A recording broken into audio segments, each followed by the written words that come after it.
क्या सोचते हैं हेमंत सोरेन कानून बना देंगे आपके लिए?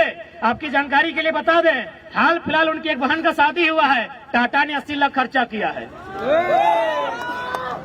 क्या लगता है आपके लिए कानून बना देंगे? छात्र रोज मरते हैं, मेरे 2 साथी 2 दिन पहले मारे गए, आज तक हम उबर नहीं पाए। और मेरे भाषण से तो आपको लगता है कि गुर्राने वाला टाइगर आई थोड़ा सा उस रूप में तो नहीं है। खैर डिस्टर्ब नहीं होंगे, डिस्टर्ब नहीं होंगे। यहाँ तो माननीय कोर्रा थाना के प्रभारी फोन किए थे, सिंदरी में 12 थाना का पुलिस खड़ी थी। सिंदरी गए थे आंदोलन करने के लिए, वहाँ के एसडीपीओ 12 थाना की पुलिस और 150 जवानों के साथ खड़ी थी। हमने एक ही लाइन कहा, हमारे हक अधिकार को हमने सामने रख दिया जाए, हम अब तक नहीं कहेंगे, लेकिन यदि हमारे हक अधिकार के बीच कोई टकराएगा, वो टकराने वाला कोई क्यों न हो, हम वही राड़ माटी के राड़ लोग हैं जिन्होंने अंग्रेज को पेट में 1 नंबर करवा दिया। मार दीजिएगा, सच बोलते हैं, ईमानदारी से बोल रहे, डर नहीं लगता है, मरने से डर नहीं लगता। हम ईमानदारी से बोल रहे हैं, हमको बीमार होने से डर लगता है। बीमार हो जाएंगे तो आंदोलन रुक जाएगा। यदि आपकी रांची की विधानसभा में नीतियां नहीं बनेंगी तो सादे कागज में लिख के ले लीजिए, हम लोग 2024 में झुमरा की पहाड़ में सरकार बनाएंगे। तो बहाते हुए बोलते हैं कि लोग हमको मूर्ख मंत्री बोलता है, तो हम लोग प्रेस कॉन्फ्रेंस में बोले कि भाई उन्हें मूर्ख मंत्री क्यों ना बोला जाए, वही उत्तर दे। क्या लगता है छात्रों, आपके लिए कानून बना देंगे? क्या आप साइरस मिस्त्री हैं? आप साइरस मिस्त्री हैं क्या? साइरस मिस्त्री का नाम जानते हैं? सीएमडी, टाटा के पूर्व सीएमडी थे। पहले उनकी मौत के लिए हम नमन करते हैं, श्रद्धांजलि देते हैं। जब उनकी मौत हुई तो सरकार ने देखा कि कैसे मौत हुई, बोला पीछे बैठा था, सीट बेल्ट नहीं बांधा था, पीछे बैठा था, सीट बेल्ट नहीं बांधा था। अगला दिन कानून बन गया कि आगे छोड़िए, अब पीछे भी सीट बेल्ट बांधना होगा। क्यों? क्योंकि मरने वाला साइरस मिस्त्री था।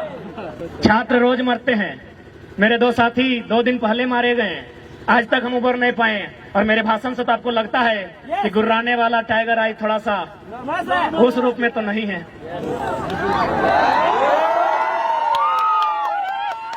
क्या कोई कानून बनेगा?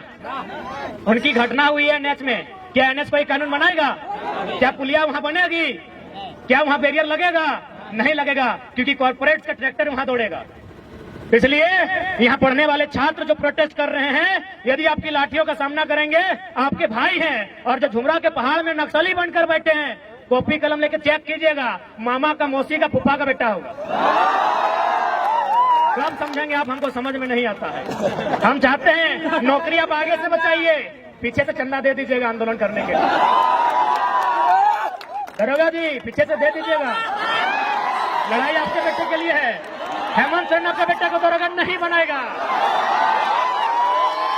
उनको दरोगा हमारा आंदोलन बनाएगा। दरोगा जी से निवेदन होगा, डीएसपी भी आया तो सुन लीजिए, हेमंत सोरेन आपका बेटा को डीएसपी नहीं बनाएगा।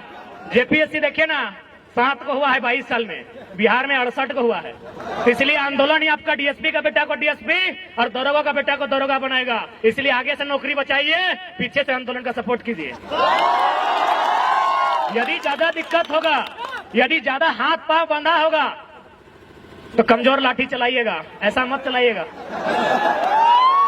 और ऐसा चलाइएगा तो घायल मत कीजिएगा, हमें घायल होने से डर लगता है, मार दीजिएगा, डर नहीं लगता है, मार दीजिएगा। सच बोलते हैं, ईमानदारी से बोल रहे, डर नहीं लगता है, मरने से डर नहीं लगता। हम ईमानदारी से बोल रहे हैं, हमको बीमार होने से डर लगता है।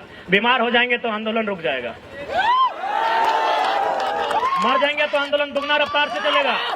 क्योंकि भगत सिंह ने भी कहा था कि मुझे फांसी ना दी जाए, भगत सिंह ने भी कहा था मुझे फांसी ना दी जाए, बल्कि मुझे किसी चौराहे पे खड़ा कर दिया जाए और गोलियों से भून दिया जाए। क्यों कहा था ऐसा पता है? ताकि मेरे बदन पर चलने वाली एक एक गोली को, मेरे शरीर से बहने वाले एक एक लहू के कतरे को देखकर नौजवानों में उबाल आए। इसलिए उन्होंने कहा था हमको फांसी नहीं दिया जाए, बंद कमरे में फांसी ना दिया जाए, यदि हम गुनहगार हैं तो बीच चौराहे में खड़ा कर दिया जाए और गोलियों से भून दिया जाए। आप सभी वही कहेंगे।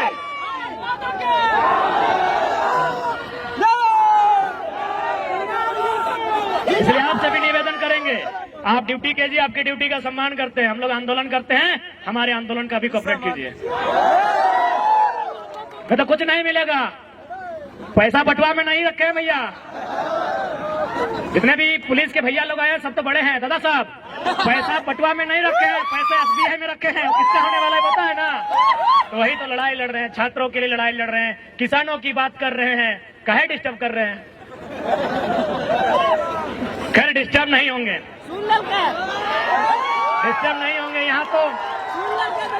यहाँ तो माननीय कोर्रा थाना के प्रभारी फोन किए थे, सिंदरी में 12 गो थाना का पुलिस खड़ी थी।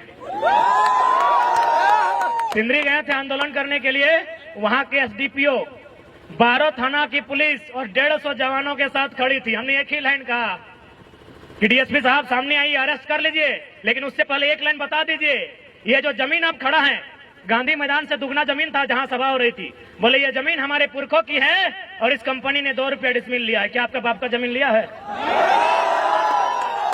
हमने एक लाइन कहा था माननीय डीएसपी साहब को कि डीएसपी साहब उतना मेहनत क्या करते हैं, अरेस्टिंग करना है एकदम आके अरेस्टिंग कीजिए, हम लोग भागेंगे नहीं, लेकिन एक लाइन में उत्तर दीजिए, जिस जमीन में आकर आप खड़े हैं ये हमारी पुरखों की है, इसे 2 रुपया डिसमिल लिया गया है। क्या आपके बाप दादा की जमीन इस तरह ली गई है और उसके बाद भी आपको दिक्कत नहीं है? तो आइए ना, हम तो शमशान घाट में एक सप्ताह में एक बार मिल जाते हैं। लाइव नहीं देखे वीडियो क्या? राजभवन से लोग देख रहे हैं, सही बोल रहे, राजभवन से देख रहे हैं, क्योंकि 29 तारीख को हम शमशान घाट में थे और विधेयक को वापस करता है कि एगो योद्धा तो घायल है। तो उन्हें पता नहीं कितना कितना योद्धा बन के तैयार है। उन्हें यह भी नहीं पता कि घायल शेर की सांसें उसकी दहाड़ से भी खतरनाक होती है। इसीलिए हमें परेशान ना किया जाए, हमारे हक अधिकार को हमने सामने रख दिया जाए। हम उप तक नहीं कहेंगे, लेकिन यदि हमारे हक अधिकार के बीच कोई टकराएगा, वो टकराने वाला कोई क्यों न हो, हम वही राड़ माटी के राड़ लोग हैं जिन्होंने अंग्रेज को पेट में 1 नंबर करवा दिया था। इतिहास याद कीजिएगा, हुक्मरान में बैठे लोग 1757 में इंडियन भारत की सरजमी में बैटल ऑफ प्लासी हुई थी, बंगाल के क्षेत्र में अंग्रेजों के सामने उठा के पटक दिए गए भारत के लोग। ठीक 7 साल बाद 1764 में बैटल ऑफ बक्सर होता है इसी बिहार में, फिर भारत के लोग अंग्रेज के द्वारा पटक दिए जाते हैं, लेकिन जैसे ही वो मानभूमि में आते हैं, चुहाल विद्रोह में उनको हम पैंट में 1 नंबर करा देते हैं। हम वही झारखंड के लोग हैं, हमारे अस्तित्व से नहीं टकराइएगा, हमें हमारा इतिहास मत याद दिलाइएगा। हम भी चाहते हैं वसुधैव कुटुंबकम, हम भी चाहते हैं जियो और जीने दो का सिद्धांत, हम भी चाहते हैं नदी नालों में, पर्वत पहाड़ों में, झील झरनों में प्रेम के गीत गाएं युवा, नौकरियां करें, अपना घर बसाए। हम नहीं चाहते इनके हाथों में हथियार हो, हम नहीं चाहते हैं ये विद्रोही बने, हम नहीं चाहते हैं ये बागी बने, लेकिन यदि ऐसा कुछ हुआ तो अगली सरकार झुमरा के पहाड़ में बनेगी। और बस इमेजिन कीजिए, बस कल्पना कीजिए कि यदि सरकार झुमरा के पहाड़ में बन गई तो रूह कांप उठेगी, रूह कांप उठेगी। सपने में यमराज आएंगे। पहले ही कहा देते हैं हमें परेशान ना कीजिए। हमने किसी का क्या बिगाड़ा है? हमने अपने जीवन का 5 साल, 10 साल, 15 साल इन लॉजों में दिया है। अरे भाइयों की तो छोड़िए, हमारी बहनें, हमारे गांव की लड़कियां, वे भी अपने भाइयों के कंधे से कंधा मिलाकर अपने गांव की पगडंडियों को छोड़कर आई है बाप का सहारा बनने के लिए। कितने शर्म की बात है, आपके पास एक पॉलिसी नहीं है। यही एक केरल राज्य है, अगर आप उस राज्य में चले जाएं, उस राज्य के आंकड़े को उठाएं तो आपको मिलेगा कि वहां की बहन यदि घर का त्याग करती है, वहां की बहन यदि घर छोड़कर बाहर जाती है, या तो मास्टर नहीं बनती है या तो डॉक्टर नहीं बनती है।